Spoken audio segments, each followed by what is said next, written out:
Abbiamo raccolto 48.000 euro che sono adesso a disposizione della Proloco di Refrontolo, innanzitutto per tutte le spese legali, cioè le paghiamo noi come voi, perché noi vogliamo dargli più grande sostegno, perché se non serve il primo grado andremo al secondo, al terzo, non so dove, perché non conosco,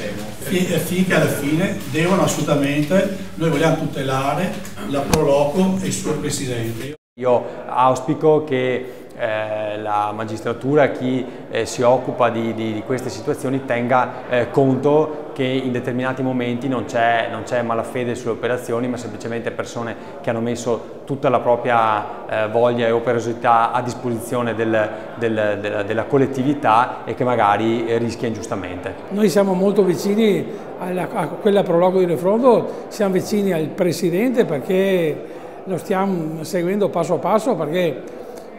un Presidente non deve in una situazione del genere mollare, sarà istintivo per una persona dire basta, non faccio più niente, perché fare qualcosa e avere anche responsabilità non è il ruolo di un volontario o di un'associazione.